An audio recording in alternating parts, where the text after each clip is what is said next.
Uma vez que tive a oportunidade de pregar, fiz a exposição da saudação, Gálatas capítulo 1, do versículo 1 ao 5, foi a exposição última que tive a oportunidade de fazer. Hoje faremos a exposição dos versículos 6 a 9, versículos 6 a 9 do livro da Epístola de Paulo aos Gálatas, capítulo 1, versículos de número 6 a 9. Assim diz a palavra do nosso Senhor. Admira-me que estejais passando tão depressa daquele que vos chamou na graça de Cristo para outro evangelho, o qual não é outro, senão que há alguns que vos perturbam e querem perverter o evangelho de Cristo. Mas ainda que nós, ou mesmo um anjo vindo do céu, vos pregue evangelho, que vá além do que vos temos pregado, seja anátema. Assim como já dissemos, e agora repito, se alguém vos prega evangelho, que vá além daquele que recebestes, seja anátema. Pai bendito, Deus gracioso, chegamos ao momento da exposição da Tua palavra. Habilita-me, ó Pai, para a proclamação do Teu evangelho, que eu proclame com fidelidade a Tua palavra e que aqueles que estão aqui, ó Pai, atentem para a proclamação do Teu evangelho, pois é o Senhor quem fala através da Tua palavra, não este homem, ó Pai, aqui pequeno. É isso que eu te peço, que o Senhor me habilite, que o Senhor possa me encher com o Teu Santo Espírito, que eu possa proclamar este evangelho na unção do Teu Santo Espírito. Em nome de Cristo Jesus. Amém. Durante o período da Reforma Protestante, para aqueles que têm interesse, ou já leram, ou já escutaram algo sobre, certamente sabem que a Igreja, durante o século XVII, XVIII, períodos puritanos também, eles se viram envolvidos em muitas controvérsias e eles, durante muito tempo, passaram ali a defender o verdadeiro evangelho contra o falso ensino dos papistas, especialmente. Homens que se levantaram na igreja para confundir ou para perverter o evangelho com o falso ensino. E os reformadores, Martinho Lutero, João Calvino, Farel, Zwinglio e tantos outros homens, se levantaram naquele período. O Senhor, na verdade, os levantou providencialmente para ali defender o verdadeiro evangelho, se opondo ao falso ensino daquele período. E alguém pode olhar e dizer, nossa, como esses homens eram firmes nas convicções.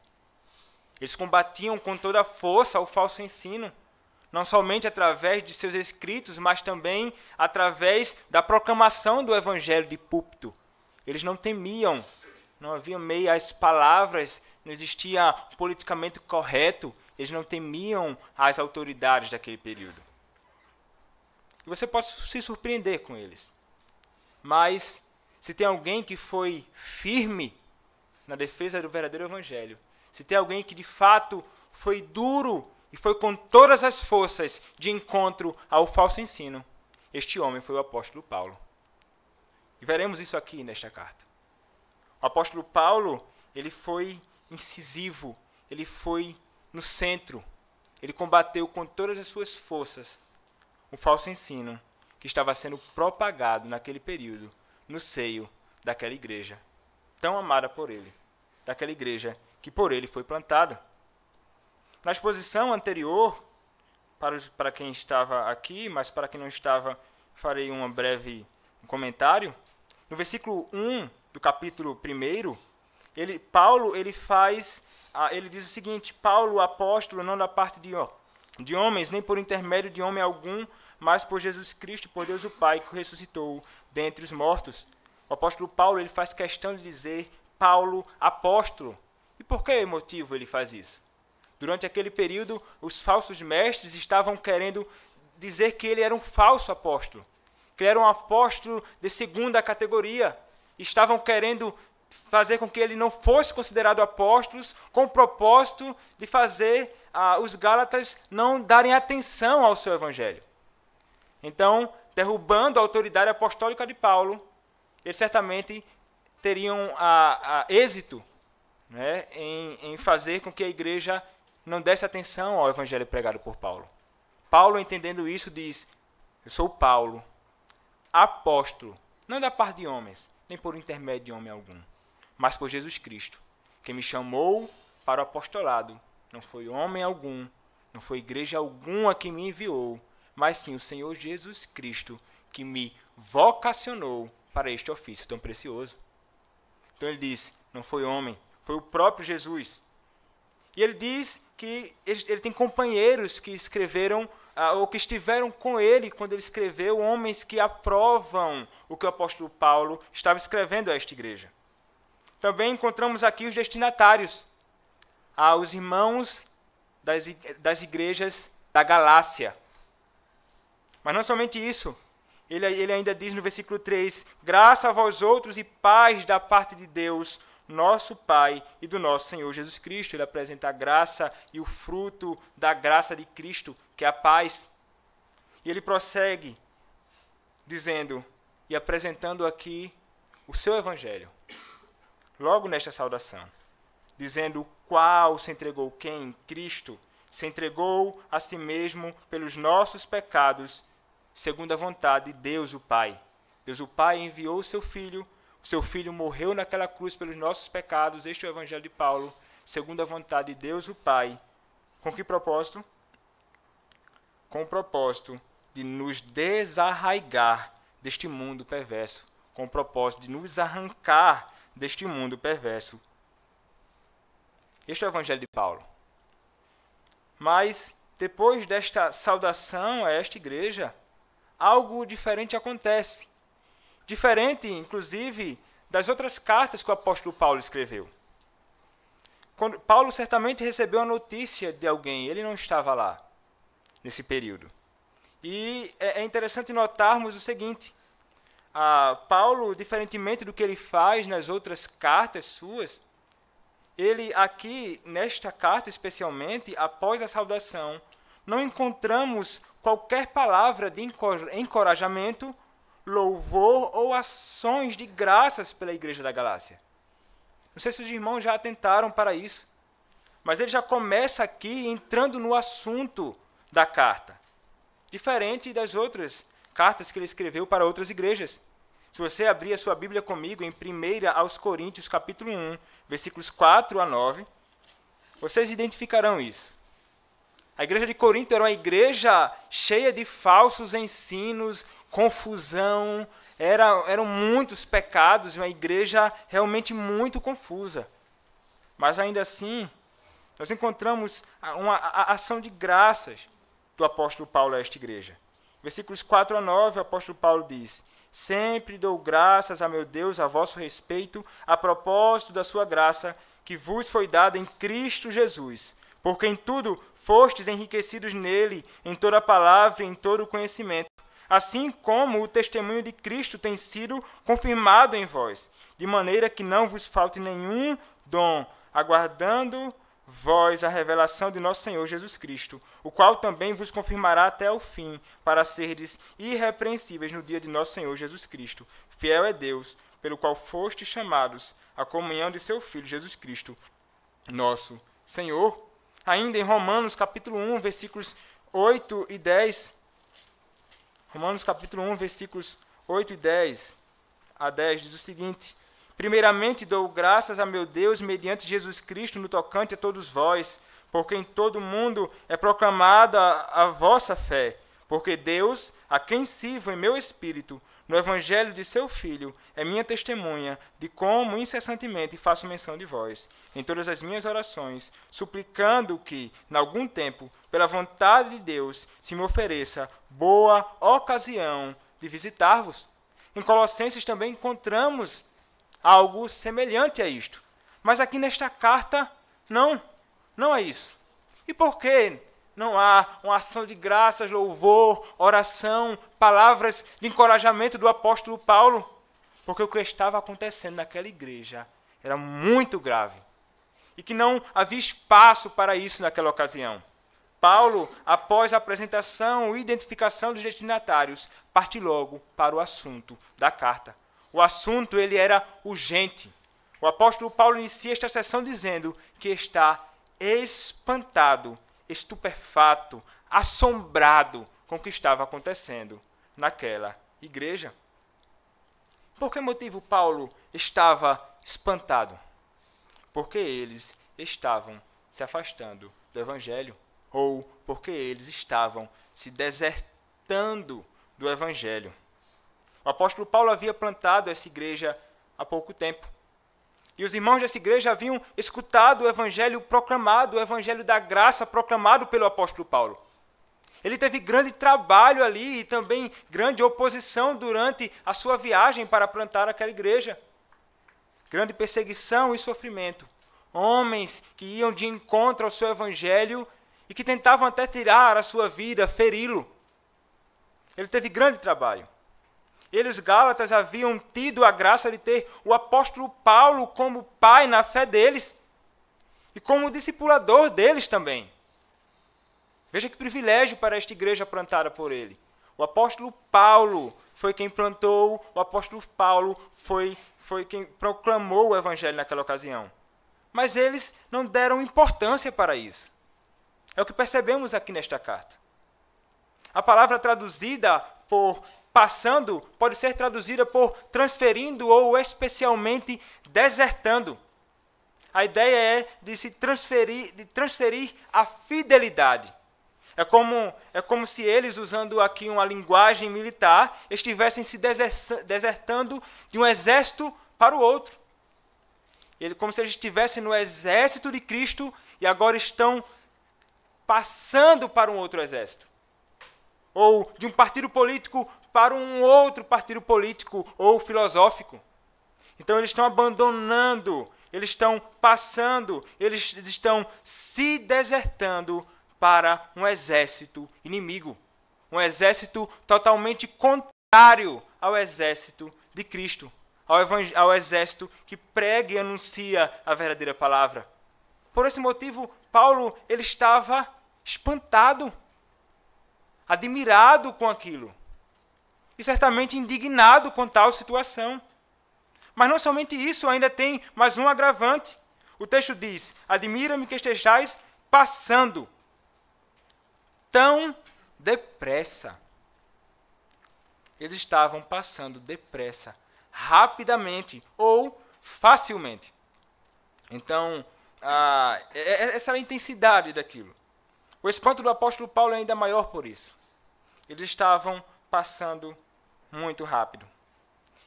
Ele havia exposto Jesus Cristo como crucificado diante deles, diante dos olhos deles. É o que diz Gálatas capítulo 3, versículo 1. Ó Gálatas insensatos, quem vos fascinou a vós outros, ante cujos olhos foi Jesus Cristo exposto como crucificado? Paulo proclamou o evangelho com tanta fidelidade, paixão, amor naquela ocasião, que é como se Cristo estivesse sendo revelado, exposto diante deles naquela ocasião. Mas ainda assim, eles estavam se desertando, e rapidamente. Não tem como um pastor zeloso não ficar assustado e espantado com algo acontecendo assim. Este era o apóstolo Paulo.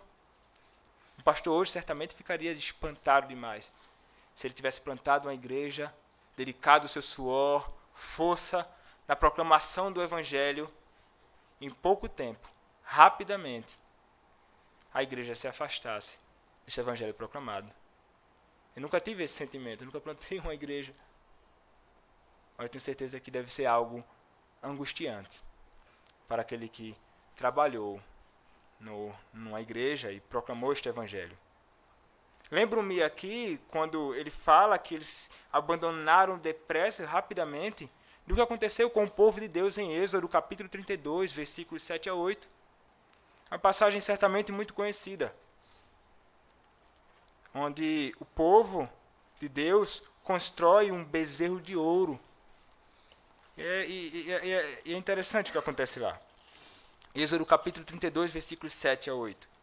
O Senhor havia libertado aquele povo, mas algo surpreendente acontece ali. Algo perturbador acontece ali. Versículos 7 a 8 diz o seguinte. Leamos o versículo 7. Então disse o Senhor a Moisés: vai, desce, porque o teu povo que fizeste sair do Egito se corrompeu e depressa se desviou do caminho que lhe havia eu ordenado. Fez para si um bezerro de ouro fundido e adorou e lhe sacrificou e diz: são estes, ó Israel, os teus deuses que te tiraram da terra do Egito? Foi o Senhor quem os tirou da terra do Egito. Que diz Êxodo capítulo 20, eu sou o Senhor teu Deus, que te tirei da terra do Egito, da casa da servidão. Em alguma ocasião ele vai dizer que foram, os israelitas vão dizer, não, foi este bezerro que nos tirou da terra do Egito. Há pouco tempo eles haviam sido libertados de lá. Depois o Senhor vai dizer para Moisés, tu os tiraste da terra do Egito. Mas Moisés, depois, na sua intercessão, vai dizer, Senhor, não fui eu quem tirou eles da terra do Egito. Foi o Senhor quem os tirou da terra do Egito. Mas eles passaram depressa, aqui é o ponto. Eles abandonaram depressa o Senhor e violaram e se entregaram à prostituição, à idolatria, à confusão. Algo semelhante estava acontecendo aqui com a igreja da Galácia. Eles passaram depressa, eles passaram rapidamente. Com essa atitude, eles revelam o quanto foram insensatos, ingratos e imprudentes. E você pode até talvez se perguntar, mas foram os falsos mestres que proclamaram este evangelho para eles. Por que eles foram imprudentes? Porque a responsabilidade deles, era a responsabilidade deles, observar a palavra e atentar para aquilo que havia sido proclamado pelo apóstolo Paulo. O que aqueles homens estavam pregando era algo estranho. Por mais que não fosse uma mudança tão escancarada do evangelho que Paulo pregava, porque eles não negavam que a salvação era pela fé em Cristo Jesus, mas eles acrescentavam outras obras ali. E eles deveriam observar a palavra, atentar para o que o apóstolo Paulo proclamou. Não há ninguém inocente. Eles não foram inocentes naquela ocasião. Eles não foram vítimas daqueles pregadores maus. Atos capítulo 17, versículo 11, vai falar de um povo que atentava para a palavra, verificando ali se o que estava sendo pregado era verdadeiro. Este deveria ser o papel daquela igreja. Este é o papel de todo homem que está diante de alguém que proclama o evangelho. Vocês devem fazer isso também enquanto eu prego esta palavra. Vocês devem atentar para a palavra e investigar se o que estou falando é verdade, se o que estou falando está em conformidade com a palavra. Atos capítulo 17, versículo 11 diz o seguinte: ora, estes de Bereia eram mais nobres que os de Tessalônica, pois receberam a palavra com toda a avidez, examinando as Escrituras todos os dias para ver se as coisas eram de fato assim. Quem estava proclamando o evangelho naquela ocasião? O apóstolo Paulo estava proclamando o evangelho naquela ocasião. E o que eles estavam fazendo? Investigando na Escritura para ver se aquilo que o apóstolo Paulo estava falando estava em conformidade com ela. Os gálatas deveriam ter feito isso. Por isso eles não são inocentes. Eles se afastaram do evangelho. Eles se afastaram do que o apóstolo Paulo estava pregando. Mas não somente isso. O apóstolo Paulo prossegue e vai dizer de quem eles se afastaram. Ele vai apontar. No versículo 6 ainda, ele vai dizer: admira-me que estejais passando tão depressa daquele que vos chamou. E quem o chamou? Deus o chamou. Foi Deus quem chamou eles. Entendemos ainda mais o espanto de Paulo aqui, porque eles não estavam se transferindo rapidamente de qualquer coisa ou pessoa, mas de Deus. Foi Deus quem os chamou por meio do apóstolo Paulo. O apóstolo Paulo foi boca, instrumento de Deus na proclamação da palavra. O apóstolo Paulo lá anunciou a Cristo diante deles. Paulo foi um instrumento para a salvação desses homens. Paulo proclamou, o evangelho foi pregado diante deles e o Espírito Santo ali agiu com a palavra para a salvação do homem. Paulo pregou o evangelho diante deles, mas eles estavam se afastando, não apenas do evangelho pregado por Paulo, mas de Deus o Pai, que o chamou. Aqueles que se afastam daquele que o chamou, a saber, Deus, não reconhecem o benefício da sua graça, são ingratos, não o glorificam. É exatamente isso que fazem aqueles que se afastam, ou abandonam, ou ignoram aquele que chamou a eles. Deus havia chamado os irmãos da igreja, das igrejas da Galácia foram chamados na graça de Cristo. Deus foi quem chamou e chamou a cada um deles na graça de Cristo. Eles foram chamados por Deus o Pai graciosamente. Apesar de terem recebido o que não mereciam, eles ainda se afastam. Isso é graça. Nenhum de nós merecemos a salvação. Aqueles irmãos também não mereciam ser salvos, porque eles eram maus, tão maus quanto cada um de nós, quando éramos pecadores. Éramos filhos da ira, filhos da perdição, filhos de Satanás, inimigos de Deus. Estávamos exatamente no exército oposto, indo de encontro a Cristo, a sua verdade, ao ungido de Deus, o nosso Senhor Jesus Cristo. Eles também estavam nesta condição. Mas Deus os chamou graciosamente através de Paulo, que proclamou a palavra verdadeira, que apresentou Cristo. Mas eles se afastaram. Eles não tiveram consideração nem pelo ministro da palavra, o apóstolo Paulo, nem pelo próprio Deus. Mas para que eles se afastaram? Eles se afastaram para um falso evangelho. Eles se desertaram do evangelho verdadeiro da graça para um outro evangelho, ou para um falso evangelho. É o que diz ainda o versículo 6, que os chamou na graça de Cristo para outro evangelho, e a parte A do versículo 7, o qual não é outro. Nós não notamos no texto que temos em mãos aqui, mas as palavras traduzidas por outro nos versículos 6 e 7 são diferentes no texto original. A primeira indica que eles estavam indo para uma coisa de outra natureza, um evangelho diferente ou um falso evangelho. A palavra grega lá é outra e nós não notamos no nosso texto, mas ela indica exatamente isso. Ele diz, vocês se desertaram para um outro evangelho ou um falso evangelho, um evangelho diferente de outra natureza. E a segunda indica que esse evangelho não era um evangelho que não é um evangelho da mesma natureza. Veja, o primeiro outro é um falso evangelho. E o outro, a outra palavra, é indicando que ele não é um evangelho da mesma natureza do evangelho proclamado por Paulo. A primeira palavra usada é heteros, evangelho diferente, falso evangelho. A segunda palavra traduzida por outro é alos, que indica um evangelho de mesma natureza, ou de uma mesma substância. Da mesma substância. Então Paulo quer dizer o seguinte, o que eles ensinam não é evangelho de coisa nenhuma. Não é evangelho coisa nenhuma. Não é evangelho igual, da mesma natureza do evangelho que proclamei a vocês aqui. Não é evangelho da mesma natureza que os outros apóstolos proclamaram. É um evangelho distinto, estranho, de outra natureza, totalmente corrupta. Eles estavam trocando o evangelho da graça por um evangelho adulterado. Na verdade, nem existe outro evangelho. Eles estavam anunciando qualquer outra coisa que não era o evangelho. Qualquer loucura, algo estranho, diabólico, demoníaco. Algo que de fato trouxe grande confusão.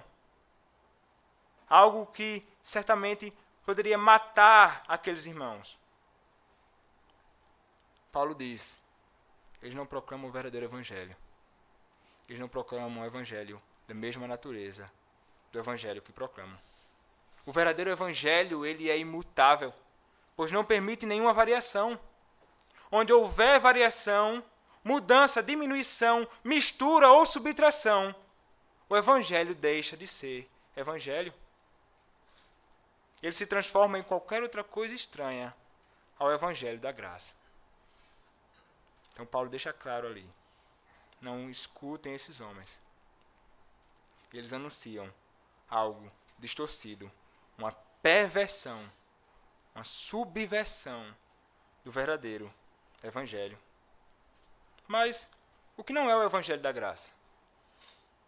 Hoje ainda nós nos deparamos com pessoas que dizem proclamar o evangelho de Cristo, mas que da boca deles não sai outra coisa senão perversão do evangelho, como o que era pregado pelos falsos mestres naquele período. A pregação que diz que o homem tem a liberdade de escolher a Deus não é o evangelho da graça de Cristo.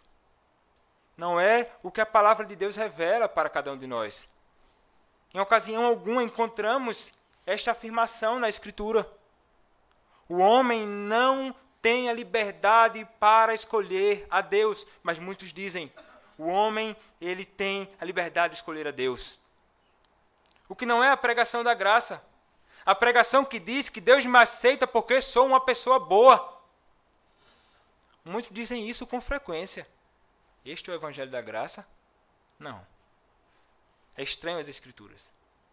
Mas muitos afirmam de púlpito, com frequência, domingo após domingo, dizendo que o homem é bom. Muitas pessoas evangelizam ou corrompem a verdadeira evangelização, dizendo que as pessoas são boas. O que não é o evangelho da graça? A pregação dos que proíbem centenas de coisas, sustentando que o padrão para se vestir ou o tamanho do cabelo e etc. é determinante para identificar quem é salvo, ou até mesmo para salvar o homem. Por legalismo, confusão. Não é porque me visto de tal maneira, eu deixo o cabelo até os pés, que garante a minha salvação ou que me salva. Isso é estranho. Isso não é a verdade do evangelho. O que não é o evangelho da graça? A pregação dos que acrescentam a palavra ou a salvação pela graça, a prática de obras como necessárias para a salvação.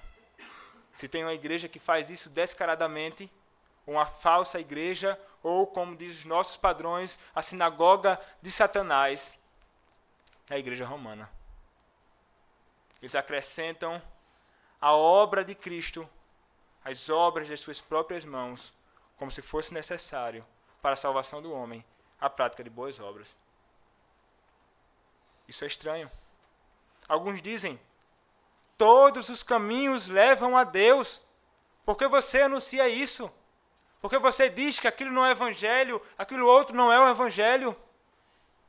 Todos os caminhos levam a Deus, eu vou encontrar a Deus, não importa que caminho eu siga, que igreja eu esteja, que religião eu estou filiado. Poderíamos afirmar, em certo sentido, que eles estão certos. Sim. Todos os caminhos levam a Deus. Mas há uma distinção.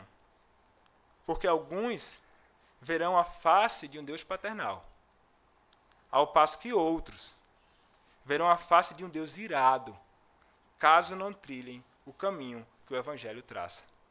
Todos os caminhos levam a Deus, mas não levam ao encontro de um Deus que é Pai, não levam ao encontro de um Deus que salva, não levam ao encontro de um Deus que olha com amor para ele, mas leva a um Deus que está irado contra ele. Se tem algo terrível, é se deparar com um Deus santo irado contra você.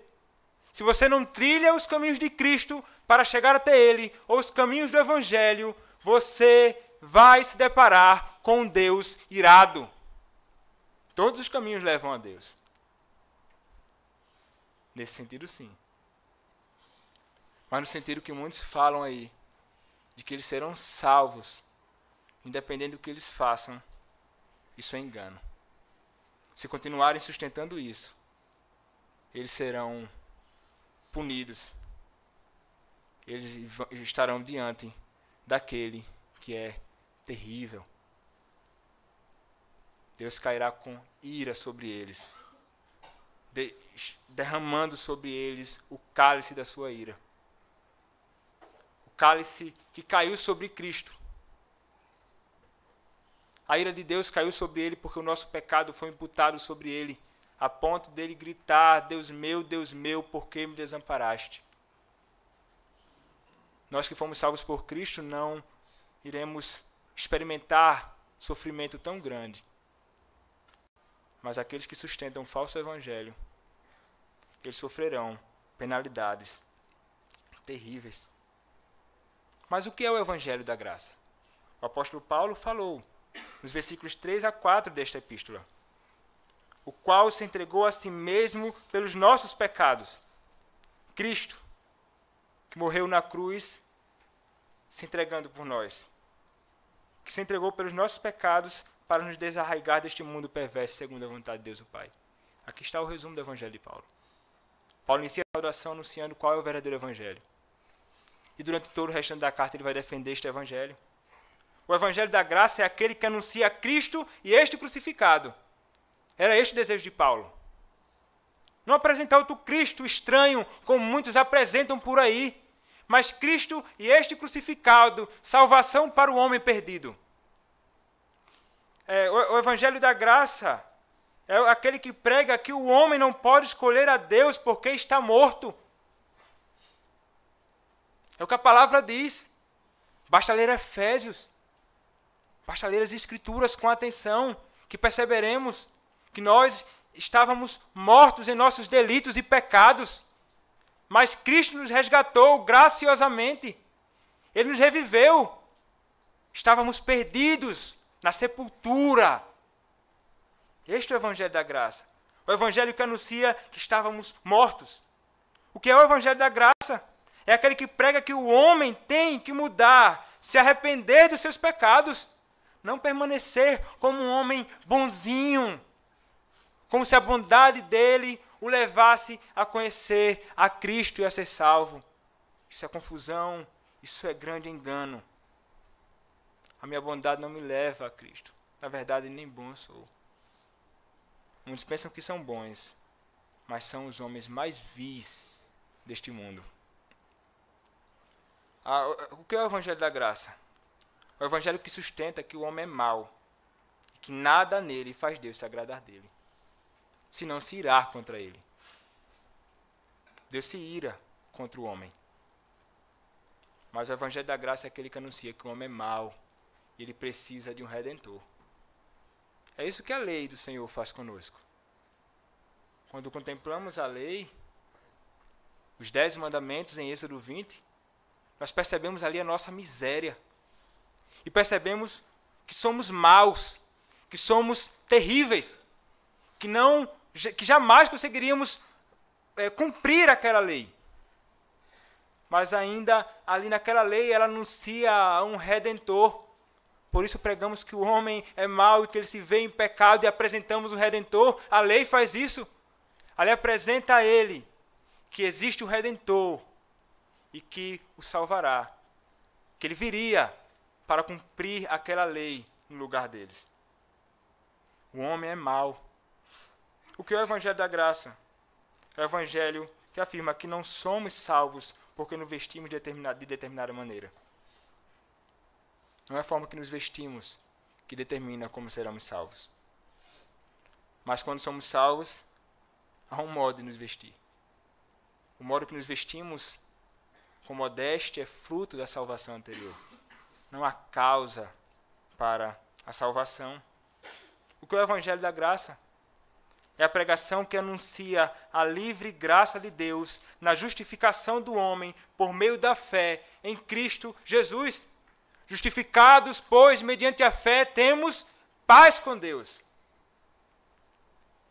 Nós somos salvos graciosamente e Ele nos justificou. Ele crucificou o seu Filho em nosso favor. Segundo aos Coríntios, capítulo 5, versículo 21, diz: aquele que não conheceu o pecado, ele, Deus, o fez pecado por nós, para que nele fôssemos feitos justiça de Deus. A nossa miséria foi imputada sobre ele, a sua justiça e obediência foi imputada sobre nós. Ele foi posto numa cruz e se tornou maldição por nós, como diz Gálatas. Nós ganhamos a bênção desta sua entrega em nosso lugar. Diante do tribunal de Deus, nós fomos declarados justos, que é justamente o contrário de condenados, mas Cristo foi condenado em nosso lugar. Este é o Evangelho da graça. O Evangelho que diz que nós somos salvos graciosamente, independente das nossas obras. É Cristo quem nos salva. É Cristo quem nos justifica. Nós somos redimidos em seu nome, graciosamente. Não edificar a salvação na graça, é edificar a salvação sobre nossas próprias obras. Mas nossas obras não nos salvam. Elas servem para nos condenar. Fora de Cristo, praticando boas obras, somente há juízo e condenação. Porque tudo é pela graça. A eleição é de graça. O que diz Romanos capítulo 11, versículo 5? Romanos capítulo 11, versículo 5. Diz o seguinte: assim, pois, também agora, no tempo de hoje, sobrevive um remanescente segundo a eleição da graça. 2 Timóteo, capítulo 1, versículo 9. A vocação para Deus é por graça. 2 Timóteo, capítulo 1, versículo 9, diz, a partir do versículo 8, não tem vergonhas, portanto, do testemunho de nosso Senhor, nem do seu encarcerado, que sou eu. Pelo contrário, participa comigo dos sofrimentos a favor do Evangelho, segundo o poder de Deus, que nos salvou e nos chamou com santa convocação, não segundo as nossas obras, mas conforme a sua própria determinação e graça, que nos foi dada em Cristo Jesus, antes dos tempos eternos, e manifestada agora pelo aparecimento de nosso Salvador, Jesus Cristo, o qual não só destruiu a morte, como trouxe à luz a vida e a imortalidade, mediante o Evangelho. Tudo é pela graça. A fé é da graça. A fé é dom de Deus. O que é que diz Efésios capítulo 2, versículo 8? Efésios capítulo 2, versículo 8, diz, porque pela graça sois salvos, mediante a fé, e isto não vem de vós, é dom de Deus. A fé é dom de Deus. O pastor Paipa, quando esteve aqui falando da justificação, ele falou sobre a fé e deu um exemplo sobre isso. Ele falou sobre o pastor Rodrigo Broto, quando foi estudar no Greenville. E ele não tinha dinheiro algum e para se deslocar da sua casa até o seminário ele precisava de um carro. Mas ele não tinha dinheiro para comprar um carro. Então o irmão se dirigiu até ele e disse assim, eu te vendo meu carro. Aí ele disse, mas eu não tenho dinheiro. Aí ele disse assim para ele, eu te vendo por $1. Aí ele, eu não tenho $1. Aí o irmão foi, pegou a carteira e deu $1 para ele. E com esse dinheiro ele pegou e pagou o carro. A fé é exatamente assim. É dom de Deus, é graça de Deus do início ao fim. Ele me dá aquilo que é necessário para crer nele. Eu tenho que ter fé nele para ser salvo e é ele quem me habilita. Ele me habilita para crer nele mesmo. Tudo é pela graça, nada é pelas nossas obras, nada é o esforço do nosso próprio braço. Não nos salvamos com a força do nosso próprio braço. Cristo nos salva graciosamente. A justificação, ela é pela graça, como diz Romanos capítulo 3, versículo 24. Romanos capítulo 11, versículo 6 diz, se é pela graça, já não é pelas obras. Do contrário, a graça já não é graça. Mas ele continua, versículo 7. Senão que há alguns que vos perturbam, e querem perverter o evangelho de Cristo. Aqui ele vai apontar quem são os homens que estão criando grande confusão naquele momento. Quem eram esses homens? Eram os falsos mestres, os judaizantes. Os falsos mestres estavam perturbando a paz dos Gálatas com o ensino deles. E o que eles ensinavam? Que eles deveriam voltar aos rudimentos da lei, isto é, observar as festas, o sábado especialmente da antiga dispensação, se abster de certos alimentos e, principalmente, circuncidar-se. Era isso que eles acrescentavam à salvação pela graça somente. Mas isso corrompe o evangelho. Como lemos anteriormente, se é pelas obras, já não é pela graça.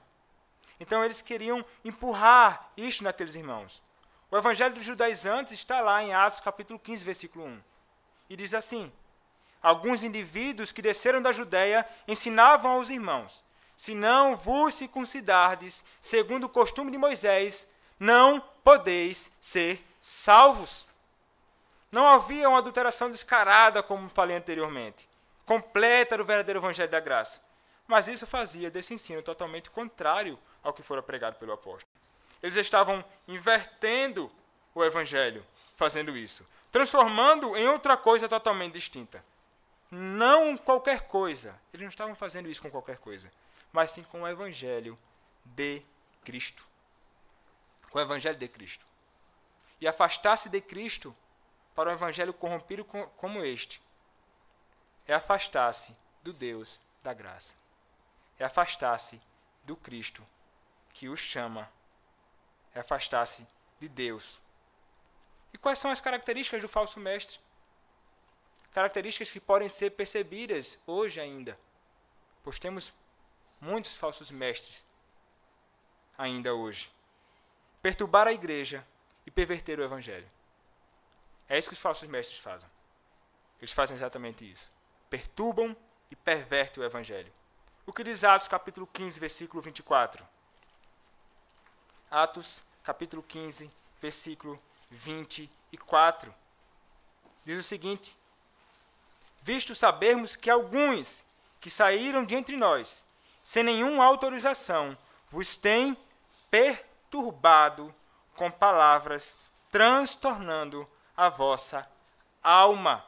Atos ainda, capítulo 20, versículos 29 a 31.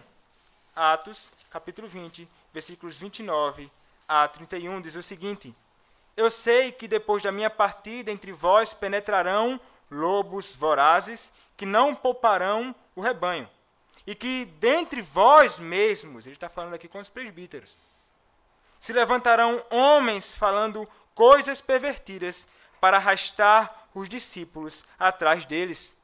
Portanto, vigiai, lembrando-vos de que por 3 anos, noite e dia, não cessei de admoestar com lágrimas a cada um.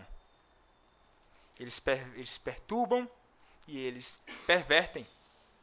Hoje, muitos homens se apresentam diante de nós. E eles não são outra coisa senão ministros de Satanás.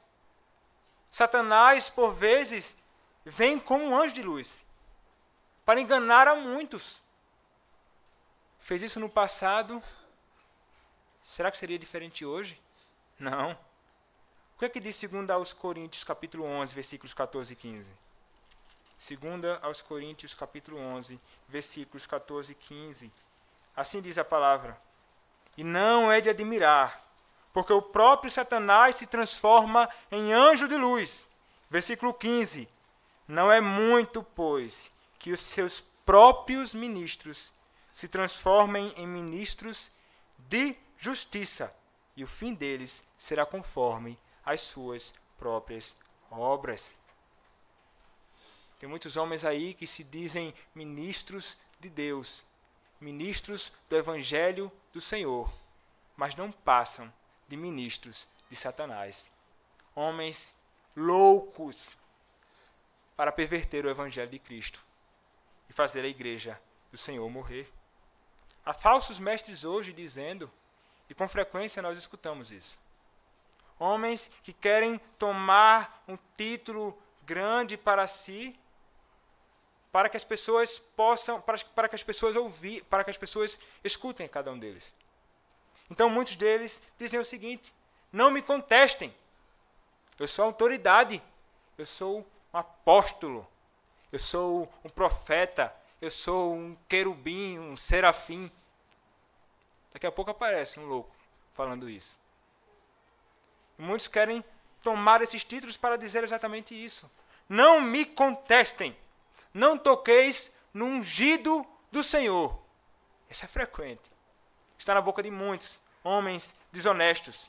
Eu tive uma revelação, um anjo apareceu. Por esse motivo, sou apóstolo. Portanto, vocês devem ouvir o meu evangelho. Falsos mestres. Não existe mais apóstolos hoje. Não existe mais profetas hoje.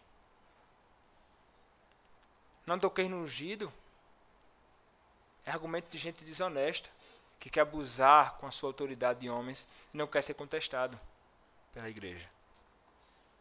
Eles pregam um falso ensino, arrebanham muitas pessoas para si, roubam o dinheiro dessas pessoas e dizem: não venham me contestar, não. Se você vier contra mim, uma maldição cairá sobre você. Você será amaldiçoado. Como isso é mal. Vocês não conseguem perceber a maldade disso. Esses homens não são ingênuos. Eles fazem isso porque eles são maus. Eles conduzem muitos ao inferno pregando este evangelho corrompido. Tem muitos espalhados neste mundo. Mas o apóstolo Paulo aqui não estava perturbado ou preocupado com homens que tomam para si títulos grandiosos. Ele vai de encontro a esses homens. E ele não teme nada. Ele não teme, inclusive, que anjos fossem amaldiçoados se pregassem um evangelho diferente do que ele havia pregado. Não importa. Não importa o título. Não importa quem seja a pessoa. É exatamente isso que diz o versículo 8. Mas, ainda que nós, ou mesmo um anjo vindo do céu, vos pregue o evangelho, que vá além do que vos temos pregado, seja anátema. Ele fala aqui de forma hipotética, é óbvio. Ele está falando aqui de uma impossibilidade. Os anjos hoje, que estão confirmados no estado que estão, eles jamais podem pregar um evangelho contrário ao que foi revelado. Os anjos maus foram confirmados no estado que estão. Os anjos bons confirmados no estado que estão. Eles não vão se perverter. Eles jamais proclamariam um evangelho estranho. Mas Paulo vai falar, e vai falar hipoteticamente aqui. Calvino, comentando isso, e comentando sobre a possível imaginação de alguém que poderia pensar ser um absurdo os anjos serem inseridos nessa controvérsia, diz o seguinte: um ponto de vista correto a respeito do assunto nos capacitará a perceber que este procedimento do apóstolo era conveniente e necessário. Com toda certeza, é impossível os anjos do céu ensinarem qualquer coisa além da pura verdade de Deus. Mas, quando havia controvérsia a respeito da fé na doutrina que Deus revelara sobre a salvação dos homens, Paulo não achava suficiente refutar a opinião dos homens, sem refutar, ao mesmo tempo, a autoridade dos anjos. Assim, não é supérfluo que o apóstolo pronuncie uma maldição sobre os anjos, caso ensinassem outra doutrina, embora seu argumento tenha por base uma impossibilidade. Essa linguagem exagerada deve ter contribuído para fortalecer a confiança na pregação de Paulo. Então ele fala de um caso hipotético, de uma impossibilidade para aqueles homens e diz: mesmo que um anjo pregue o evangelho, ou até mesmo um de nós, diferente do evangelho, ou que vá além do evangelho que pregamos, seja anátema. E no versículo 9 ele prossegue: Assim como já dissemos e agora repito, se alguém vos prega evangelho que vá além daquele que recebestes, seja anátema. Ele provavelmente está se referindo a uma outra ocasião em que ele esteve com os Gálatas e ele falou exatamente isso para eles. Agora, não mais de forma hipotética, mas sim realista. Paulo queria que o evangelho fosse aceito pelos seus próprios méritos, não por causa da autoridade de qualquer homem, anjo ou instituição. O evangelho não pode ter nada sendo acrescentado nem subtraído dele. Não é o homem que autentica o evangelho, mas sim o evangelho que autentica o pregador. Não importa a autoridade, o título dele, quem ele seja, doutor, mestre, pós-doutor, pós do pós. Não existe isso. O apóstolo Paulo não está preocupado com a autoridade aqui. Ele está preocupado com o evangelho que é pregado, independentemente de quem seja. Então, por isso ele afirma, não é o homem que autentica o evangelho, mas sim o evangelho que autentica o pregador. Paulo, aqui, ele vai amaldiçoar estes homens, porque eles estavam atacando a essência do evangelho. Anátema, maldito. Amaldiçoado seja aquele que proclama o evangelho falso. Objeto da ira de Deus para a perdição é aquele que proclama um evangelho diferente do que vos temos pregado. Paulo não teme. Algo central, a essência do evangelho estava em jogo. Ele não pode negociar isto. Por isso, ele não teme acusar aqueles homens e amaldiçoá-los. Parece algo duro, algo terrível. Como o apóstolo Paulo pode amaldiçoar outros homens? Mas algo glorioso, irmãos, estava em jogo. O evangelho de Cristo estava em jogo. A glória de Deus estava em jogo. A salvação do homem estava em jogo. Amaldiçoar estes falsos mestres não é nada comparado a isso. Por isso Paulo prossegue. Não há nada neste mundo ou fora dele, meus irmãos, que esteja acima das Escrituras, através da qual Cristo fala. Por isso Paulo combate aquilo. Mas por que Paulo defende o Evangelho com tanto zelo? Como falei anteriormente, porque a essência do Evangelho, a salvação do homem e a glória de Deus estavam em jogo. É lamentável o estado de muitas igrejas hoje, pois além de não pregarem o verdadeiro Evangelho, também há muitas que não combatem o falso ensino. Não só não pregam o verdadeiro Evangelho, outras não defendem, não lutam contra o falso ensino, não se importam com isso. Isso é perverso. Isso é perverso. Muitos porque são maus e não se importam com isso. Outros porque não conhecem o verdadeiro Evangelho. Como defender o verdadeiro Evangelho sem conhecê-lo? Como combater o falso ensino sem conhecer a verdade de Cristo? Aqueles que não conhecem a verdadeira doutrina, o verdadeiro Evangelho, qualquer vento de doutrina que passar diante de si, ele vai agarrar com todas as suas forças. Então, nós devemos conhecer o verdadeiro Evangelho. Os Gálatas deveriam conhecer este Evangelho. Se eles se abraçassem verdadeiramente ao que Paulo pregou, eles não teriam caído em tão grande confusão. Então, é lamentável o estado de muitas igrejas que não defendem o verdadeiro Evangelho nem o proclamam, mas é lamentável também saber que muitas de nossas igrejas, muitos irmãos nossos, eles não conhecem a doutrina de Cristo. Eles não conhecem também porque são muito negligentes, porque não abrem a Escritura para lê-la. Todos nós temos a Bíblia aqui. E Bíblia em todo lugar. Essa Bíblia física, é Bíblia no celular. Nós temos acesso a ela. Por que motivo nos envolvemos com falso ensino? Porque somos negligentes e não atentamos para a Escritura. O Senhor fez escrever a sua palavra, providencialmente, para nós. Nós temos acesso à sua revelação hoje. Por que não lemos a Escritura? Por que não estudamos a doutrina de Cristo? Muitos aí abrem a boca e dizem, não, estudar a doutrina para quê? A letra mata. Quando afirmam isso, só revelam a ignorância deles. A letra que mata é a lei. O Evangelho de Cristo, ele nos santifica.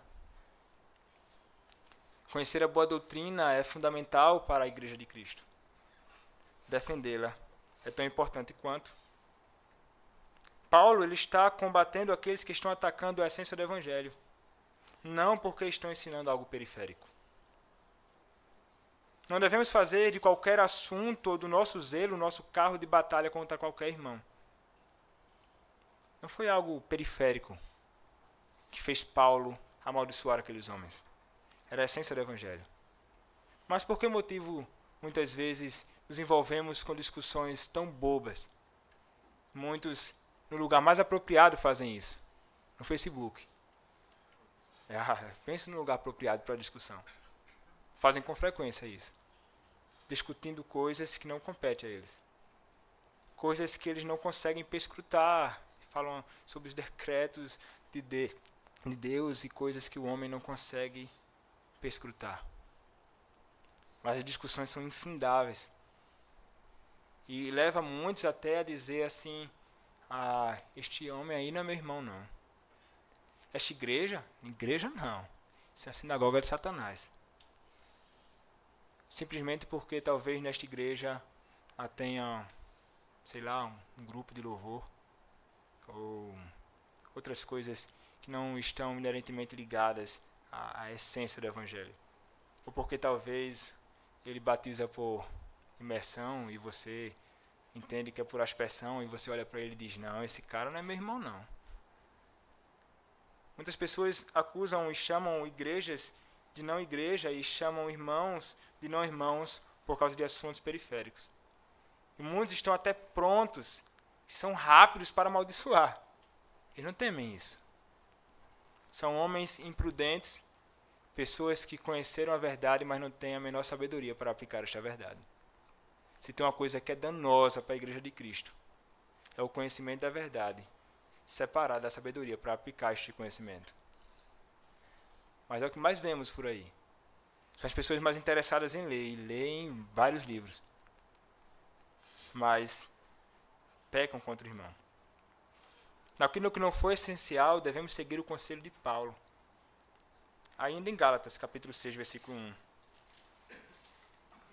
Irmãos, se alguém for surpreendido em alguma falta, vós que sois espirituais, corrige-o com espírito de brandura e guarda-te para que não sejas também tentado.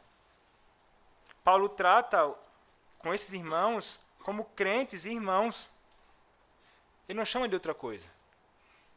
Gálatas capítulo 3, versículo 15, diz, irmãos, falo como homem. Gálatas capítulo 4, versículo 12, diz, sede qual eu sou, pois também eu sou como vós. Irmãos, assim vos suplico. Ele chama de irmãos. Ele chama eles de crentes. Vemos aqui, meus irmãos, nesta epístola, um pastor amoroso preocupado com a Igreja de Cristo. Não devemos olhar para Paulo aqui como um tirano amaldiçoando os homens. Era um pastor amoroso, preocupado com a Igreja de Cristo. Paulo os amava a ponto de chamá-los de filhos. Se você olhar, Gálatas capítulo 4, versículos 15 a 19, olha o que é dito. Vamos ler a partir do versículo 12. Sede qual eu sou, pois também eu sou como vós. Irmãos, assim vos suplico, em nada me ofendestes. E vós sabeis que vos preguei o Evangelho a primeira vez por causa de uma enfermidade física. E posto que a minha enfermidade na carne vos foi uma tentação, contudo, não me revelastes desprezo nem desgosto.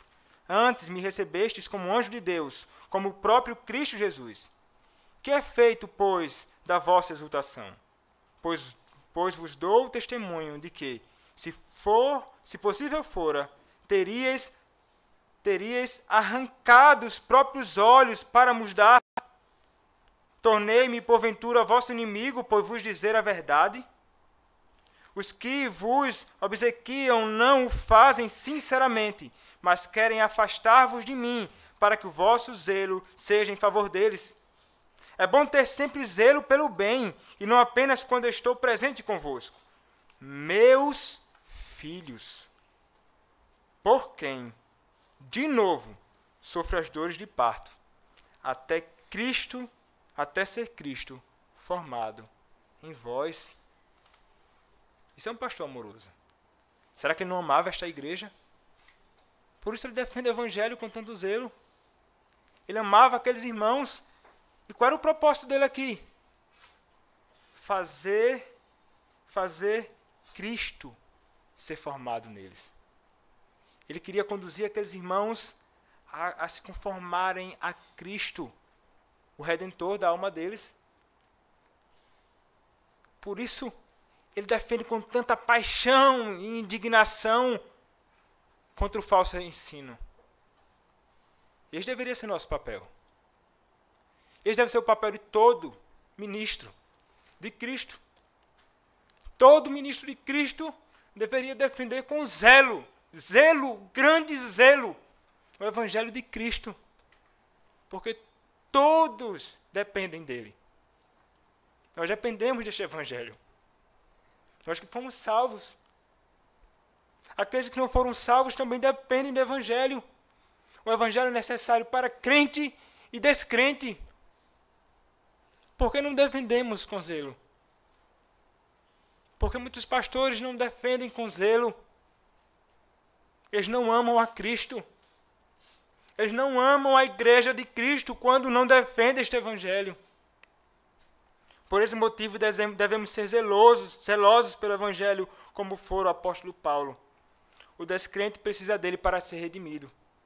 O crente precisa dele para prosseguir crescendo na graça e no conhecimento de Cristo.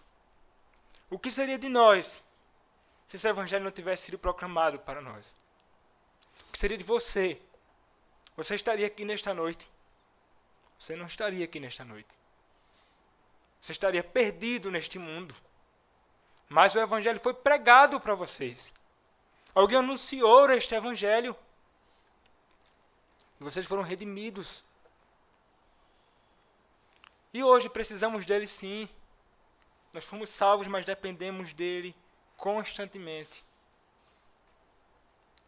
A palavra de Deus nos santifica. Santifica-os na verdade. A tua palavra é a verdade. Os homens precisam ouvir esta palavra. Aceitamos muitas coisas com o discurso de que somos de Jesus. Por esse motivo vou negociar certas coisas. Mas isso é uma prova inequívoca de que essa pessoa não ama a Deus nem seus irmãos. Esse discurso parece ser um discurso bom, de alguém que ama o irmão. Eu não vou corrigir. Eu não vou me opor ao que ele falou. O que é isso senão impiedade? O que é isso senão maldade? Se os homens continuarem escutando este evangelho falso proclamado por muitos, eles padecerão, eles sofrerão a condenação eterna. Aquele que ama o seu irmão sem sombra de dúvidas, protege o evangelho, porque o destino eterno dessas pessoas está em jogo. Não há salvação fora disso. Não há salvação fora do nome de Cristo, que é anunciado através do verdadeiro evangelho. Você ama os irmãos que estão ao seu lado? Proclama o evangelho. Você ama as pessoas que estão aí fora neste mundo? Anuncia este evangelho. Você ama a sua igreja? Viva este evangelho. Não existe amor para com o irmão fora do zelo por este evangelho. Se você ama, anuncie.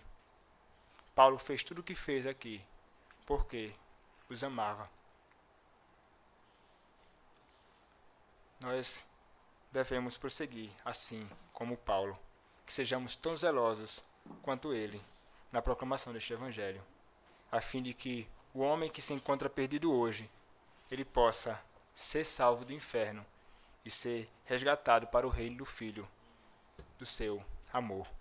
Que Deus, pois, nos abençoe e nos habilite para sermos fiéis testemunhas de Cristo. Oremos, meus irmãos. Pai bendito, Deus gracioso, nós te agradecemos, ó Pai, pela oportunidade de estarmos aqui reunidos. Ouvimos o Teu Evangelho, a pregação da Tua Palavra, que possamos, ó Deus, assim como Paulo, ser zelosos por este Evangelho, que possamos defendê-lo, ó Pai, que possamos não só defendê-lo, mas também proclamá-lo. Este mundo, ó Deus, precisa da Tua Palavra. Tem muitas pessoas perdidas por aí, em grande confusão. Mas nós, ó Deus, que fomos salvos por Ti, devemos proclamar, ó Deus, em alto e bom som, a Tua Palavra, para que o homem seja redimido. Tudo isso, ó Pai, vai redundar no benefício do Teu povo, na expansão do Teu reino e, sobretudo, na glória do Teu santo nome. É isso que nós te pedimos, ó Pai, no nome do Senhor Jesus Cristo. Amém.